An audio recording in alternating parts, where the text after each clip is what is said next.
So hello everyone, this is Dr. Prasanjana from the Department of Aerospace Engineering, IIT Kharagpur.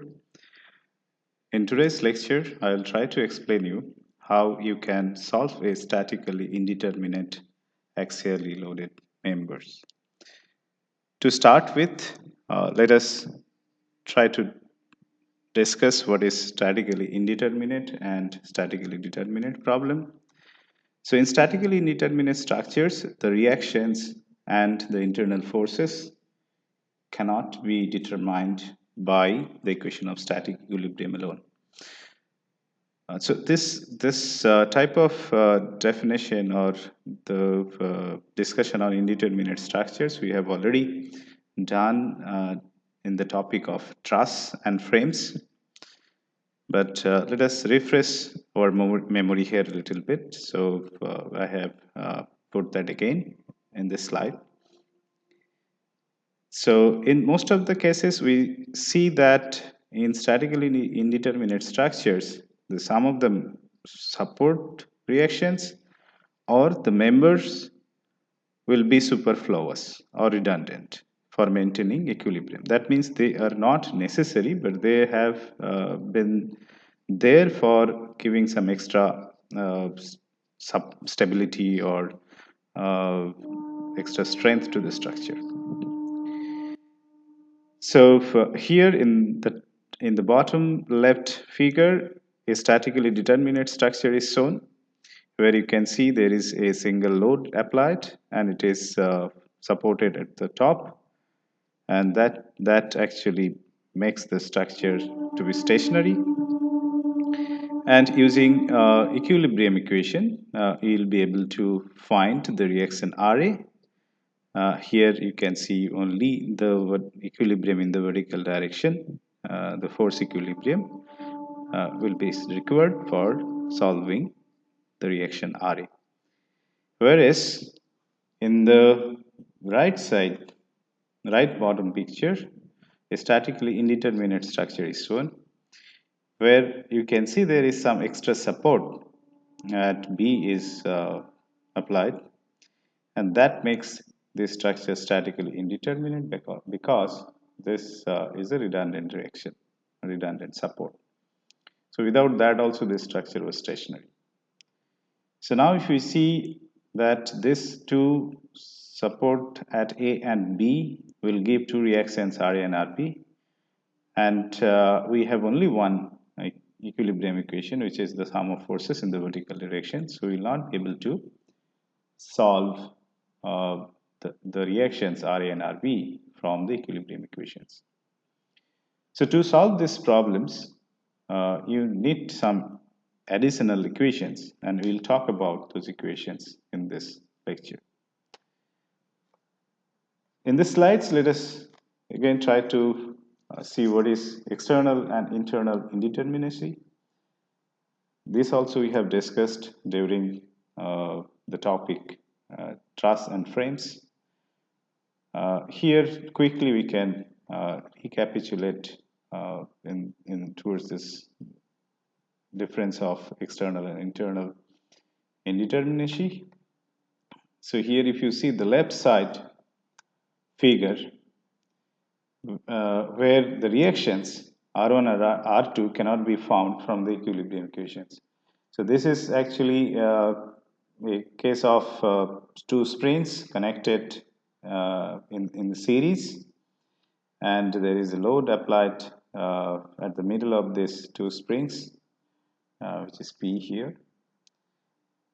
And if you see, without the information of the spring constants and all, so from the equilibrium equations, we will not be able to solve for R1 and R2. So this is external indeterminacy because we are not able to find the external support reactions R1 and R2. Whereas in the right side figure, this is the case of internal indeterminacy, where the distribution of forces within the members, here this structure is support like the load P is supported by two springs connected in parallel. So without the information of the spring constants and all, we will not be able to find what are the force distribution between these two springs. So this is called the internal indetermination. Whereas you can see the external support, this P and this applied load P can be obtained from equilibrium equations, but not the force which is shared by these two springs from the equilibrium equation. So for that, to find this force distribution along the springs, you have to have some additional informations, and that we'll talk about in this lecture. So the solution strategy for solving the statically indeterminate problem. So we need three basic concepts that you have already learned so far, and that have to be those have to be applied for solving this kind of problem. So first is equilibrium equation. So that we know what it is, and then geometric compatibility. So if you see this problem, so the bar is within the support A and B, and it is loaded by P. So you can see that after deformation also, the length of the bar, which is L, will not be changing because this is constrained within this support A and B. So that is what this geometric compatibility is talking about.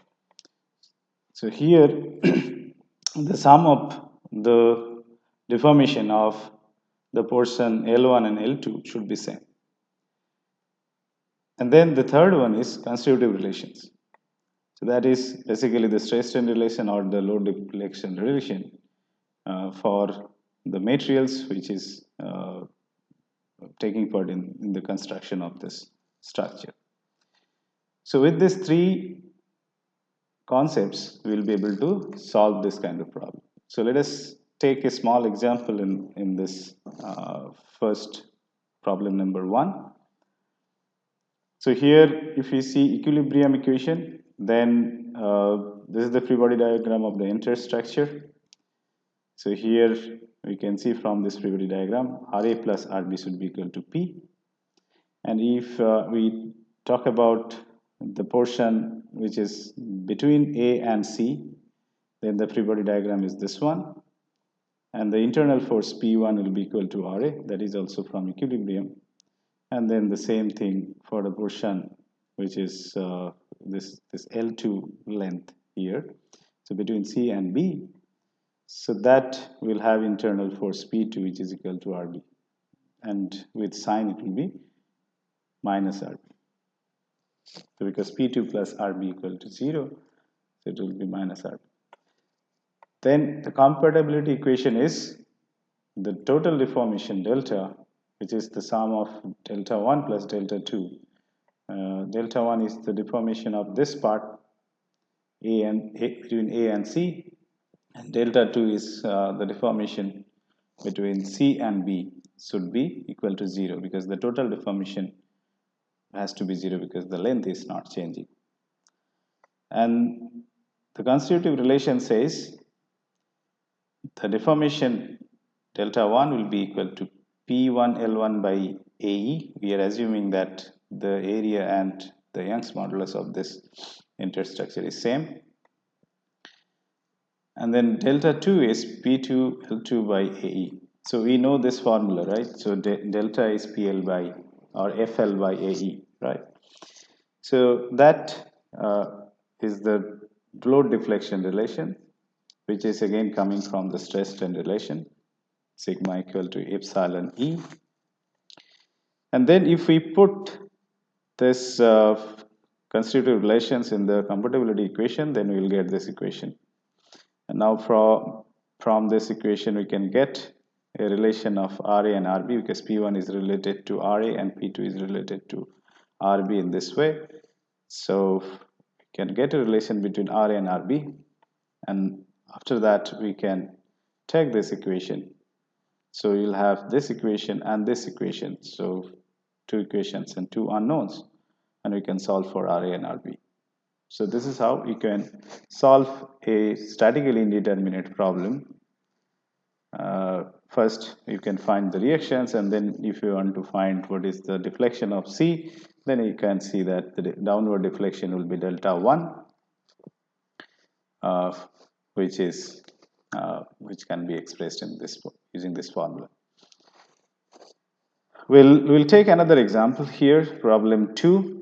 So the statement says determine the reactions at A and B for the steel bar and loading shown in this figure, assuming a closed fit at both supports before the loads are applied. So before the loads are applied, this member is just fitting between these two supports.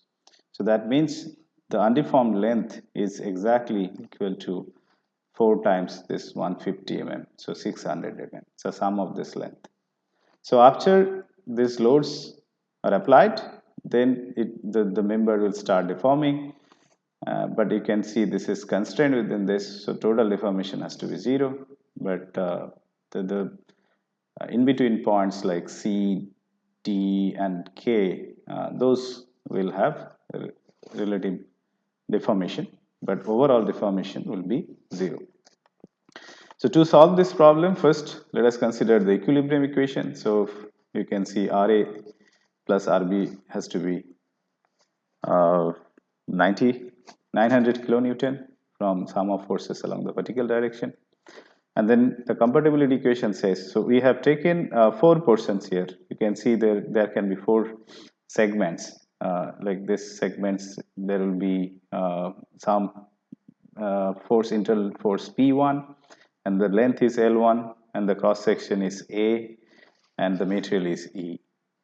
So for this one also, the cross section will be A, or you can see A2, and then the Young's modulus will be E2, then force will be P2, and the length is L2.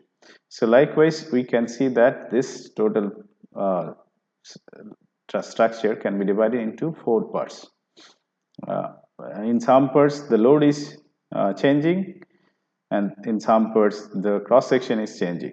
So wherever there is a difference, you have to take different segment. So then we can say from the compatibility equation, the deformation of this 1, 2, 3, 4, the total deformation should be 0. And the constitutive relation says the deformation of the first portion will be P1L1 by A1E1, then D2 is P2L2 by A2E2, and so on. So now we can try to find out this P1, P2, P3, P4 and apply this here. And this P1, P2, P3, P4 are the internal reactions within this or internal forces within this segment 1, 2, 3, 4 that can be found using equilibrium equation. And then if we can put here, and we'll see what we can get. So that is done in this slide. So here you can see if I take segment 1, I can just cut here, and then this internal force is assumed as tensile positive upward. So it is trying to pull the material apart. So, and then from the equilibrium, it is this equation. You can get P1 equal to minus RB. And then if I take section 2 or segment 2, this is the portion where you have to take the cut section, and then you will see that P2 will be equal to 600 minus RB. And then for section 3, you can take this section. Now you can see here for this finding P3 or what P2, P1, whatever, either you can take the top free body diagram or bottom one. But I am actually consistent here because I want to keep RB as unknown in this P1, P2, P3, and P4, so that once I put that this internal forces in the compatibility equations, I'll be able to find one unknown. Then from the equilibrium of the entire structure, I'll be able to find RA. So that's why I'm just taking the lower portion of the FBD, and you can see here for 3 it is taken in this way, and this P3 is 600 minus RB, and then P4 similarly it will become 900 minus RB. So after that we can use the load deflection formula for each segment and set it equal to 0, and for this segment E is same, so E1, E2, E3, E4 will be equal, and then L is same, L1, L2, L3, L4 will be equal, and then A here in the top section and the cross section here at the bottom will be different, so that means A1 and A2 will be same, and A3 and A4 will be same. So that is like this L1 and E1 cancels out, and then you leave with this A1, A2, A3, A4, and this P1, you just put these values. Now you can see we know A1 and A2, and then only unknown in this A1, A2, A3, and A4. All these cross sections are known, so you have only unknown which is RB. Sorry, this E3 will not be there. So this is mistakenly put here. So now you can find RB from this equation. After finding RB, we can find RA by taking the equilibrium of the overall structure. So that way you can solve this problem. Now we'll discuss the superposition method, which is also a technique for solving this statically indeterminate problem.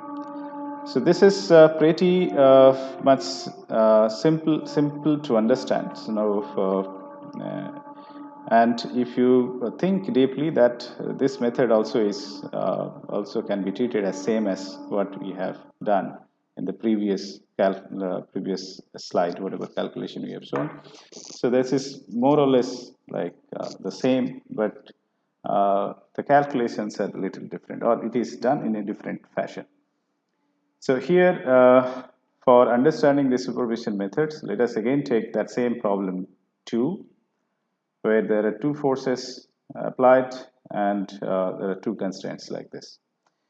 So now let us just remove first the redundant structure, which is redundant support, which is here at B, and that the equivalent reaction from the redundant support is taken as RB.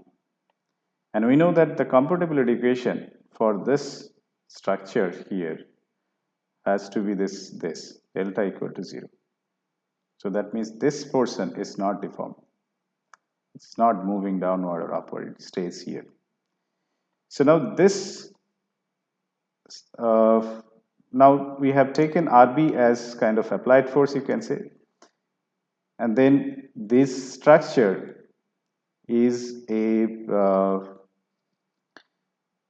structure where it is supported here at A, and if we assume that RB is some known force, then you can see this is a statically determinate structure, right? So that means we can now think of splitting this into 2 parts. One is with the known applied forces and another is with the unknown applied forces. But this is a statically determinate problem, and this is a statically determinate problem with RB as applied load. But RB can be an unknown force, but this structure is statically determinate. So we are splitting this thing into 2 statically determinate structure like this. And where in the first case we keep all the known forces, and in the second case there's unknown forces there. Now we can find the deflection at the end for these 2 cases separately, and then we will see what the relation between this deformation, and for this case the deformation of this one and deformation of that the second one should be the total sum of this deformation should be 0. So this calculation is done here. In this next slide, you can see this is the case for given loads, and we know everything for this problem, and we first find the internal forces in segment 1, 2, 3, 4 like this, P1, P2, P3, P4, and the cross section areas are known, length also is known. So then delta L, which is the deformation at the bottom, will be sum of all the deformations of these 4 segments. So this is done here, and this delta L is coming out to be like this. And then if we take the second part, which is due to the redundant reaction RB, and this problem can be solved using 2 segments, 1 and 2, because the cross section is only changing, the force is same within the structure. So now P1, P2 should be equal to minus RB, the internal or the forces in this segment.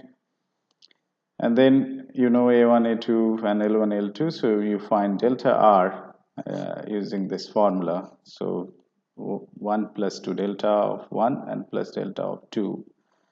And then you'll see, you'll get delta R equal to be like this. And after superposition, we can say that the delta should be 0. That means delta of the loading, the force, the loads which the known loads plus the redundant force delta R L plus delta R should be equal to 0. And if we put that, then we will see that RB can be obtained from that particular equation. So now once RB is obtained, then RA can be obtained by taking the free body of the overall structure, which is this, and RA turns out to be this. So you can see that problem 2, either you can solve using the superposition method, or you can solve by the procedure which I have described at the beginning. So but these 2 methods are the basic concept of these 2 methods will be same, so they are no different. Only the approach or solution technique is different. And then I want to explain this third problem. And the statement is this: the rigid bar. So this bar is rigid AD, and is supported by 2 steel wires of 1.5 mm diameter. And the Young's modulus of that steel wires are same, and it is E equal to 200 GPa. And it is supported by a pin and a bracket at D. So there is some load which can be applied at at D. And we, knowing that the wires were initially taut, that means it is just in under tension, and this is horizontal. And then we have to determine the additional tension in each wire when a 900 Newton load P is applied. So after this initial configuration, whatever was there, you just put one P load which is 900 Newton, and you find out the additional tension. So initially there was some small tension in this where B and FC, and then we put 900 Newton load, and I have to find what are the additional tension in this 2 steel wires. And at part B, we have to find the corresponding deflection of point D. So what is the deflection at this particular point? So to solve this problem, first let us draw the free body diagram.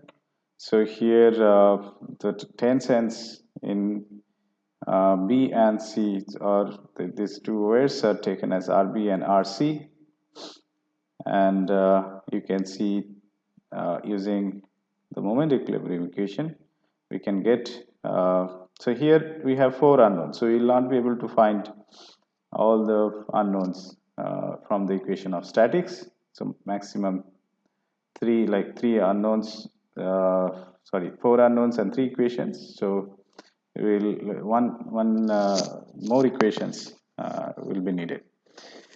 So here what we do, we just because we have to find RB and RC for solving this problem. So what we do, we take moment about A, and this is the equation.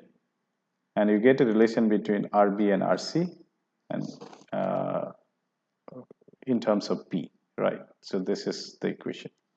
Now we will see the compatibility equation, and from compatibility equation you will see that the deformation at point B and C and D will have some relation among them. So this is because this A, B, C, D, the member is a rigid member and it is just deforming like this.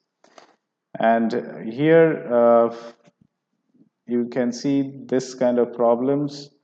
Uh, the the deformation, because the stiffness of this or the Young's modulus of these steel rods will be very high. So that's why the deformation will be very small. So these problems are actually treated as small deformation problem. So some approximations related to small deformation can be taken. For example, the deformation in this B point can be assumed as vertical, whereas you can see if it is rotating, so this will have some inclination, but we can ignore that small inclination and we can treat that this deformation is vertical. And with that, if we see this rod is a rigid rod, therefore this will form a triangle.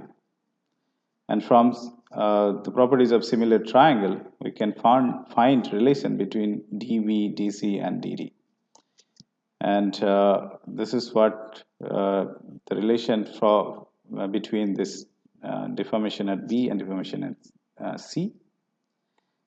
And with this, now we can use this equilibrium equation and we will be able to solve for RB and RC. And this is done here. So del DC is the expression for DC will be like this, FL by AE, and then DB also same way, FL by E, where F is RB here, and for this RC case, sorry, that's DC case, it is RC, and corresponding length and cross section in Young's modulus are given. And now Young's modulus is same, so this EFC and EB cancel out, and then RC is obtained using this relation. So this is the relation between RC and RB in terms of the length parameter only. You can see the cross section also will be same for these two wares, right? So now if we put this relation in this equation, so you'll be able to obtain RB, and after that we can find RC again using this relation. So once RB and RC known, so the reactions are known, now we can find the deflection at D by using this relation. So deformation at D will be 3 times of deformation at B. This is also from the properties of similar triangle, and then we know everything for this deformation at B. So you just put these values RB and then L, A, and E, and you find this answer. Okay, so this way you can solve many indeterminate problems. So those will be there in the tutorial sheet. So if you have any doubt, this will be your doubt will be clear in the doubt clearing session. Okay, thank you.